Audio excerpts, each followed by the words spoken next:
13টি দুব্য দিয়ে লাল সুতোর মধ্যে 13টি গিট দিয়ে যেই তাগাটি তৈরি করা হয় সেটা হচ্ছে বিপত্তারিণীর তাগা। সেটি পরলে পরে আমাদের সকল বিপদ দূর হয়ে যায়। হ্যাঁ, এটা হচ্ছে আমাদের মনের ভক্তি এবং বিশ্বাস। তো আজ হলো বিপত্তারিণী পুজো, আর বিপত্তারিণী পুজো উপলক্ষে আমি সকাল সকাল ঘুম থেকে উঠে বিপত্তারিণী পুজোর জন্য সব কিছু গুছিয়ে নিয়েছি। কালকে রাত্রেই তৈরি করে রাখা ছিল তাগাগুলো, তো তাগাগুলো তো গুছিয়ে নিয়েছি। আর এখানে যেরকম সব সামগ্রী 13টাই করে লাগে, যেমন 13টা ফুল নিয়েছি, 13টা ফল নিয়েছি, সাথে মার জন্য একটু আলতা সিঁদুর নিয়েছি, একটু মিষ্টি নিয়েছি, আর নিয়েছি ধূপকাঠি, মোমবাতি। আর এইসবের মধ্যেই রয়েছে মন ভরা ভক্তি। তো মা গো, তুমি আমার এই সকল কিছু গ্রহণ করো মা। ছোট্ট সামগ্রী তোমার জন্য আমি তৈরি করেছি, সেইগুলো তুমি গ্রহণ করো আর আশীর্বাদ করো যেন আমার পরিবারের সকলে সব বিপদের হাত থেকে রক্ষা পায়। আর সকাল সকাল স্নান করে উঠে কিন্তু আমি পুজোটাও কমপ্লিট করে নিয়েছি।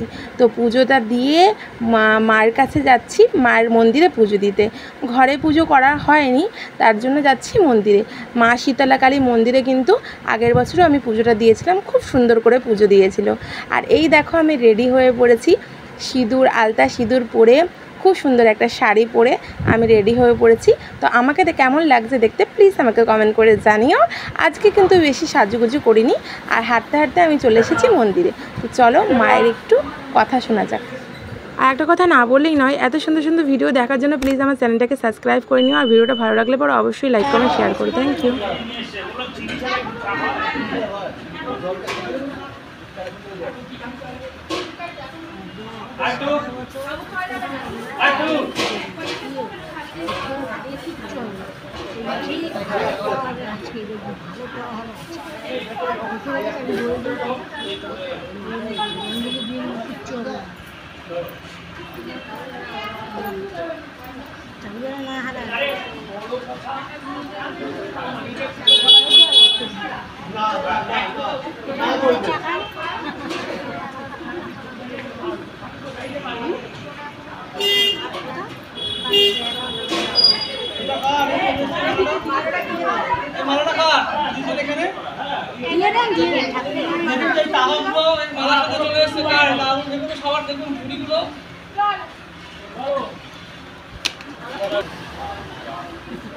তো মাকে দেখে তোমাদের কেমন লাগলো? মনে হলো না পুরো স্বয়ং মা বিপত্তারিণী দাঁড়িয়ে আছে? আমার কিন্তু পুজো দেওয়া কমপ্লিট হয়ে গেছে, ব্রত কথাও শুনে ফেলেছি। তো ওইখান থেকে ব্রাহ্মণ মশাই আমার হাতে তাগাটা বেঁধে দিয়েছে, আর আমি বাড়ির লোকের জন্য সব তাগাগুলো নিয়ে চলে এসেছি। তো ওইখানে দিচ্ছিল ঘোল আর চন্দ্রমিত্রের সাথে মিশিয়ে, সেটা নিয়ে এসে আমি এখন খাওয়া শুরু করে দিলাম, যেটাতে আমার উপোসটা ভঙ্গ হলো। আর রাত্রে কিন্তু আমাদের 13টা লুচি খেতে হয়। সেই গুনে গুনে দেখো আমি বাটির ছাপ দিয়ে দিয়ে 13টা লুচি বানাচ্ছি। তো লুচি বানাতে কিন্তু আমি একদমই এক্সপার্ট না। রুটি বানাতে গেলে পরেই আমার অনেক কিছু প্রবলেম হয়ে যায়, এদিক ওদিক হয়ে যায়। তবুও এখন অনেকটা ম্যানেজ করে রুটিটা বানাতে পারি, কিন্তু লুচি আমি একদমই বেলতে পারি না।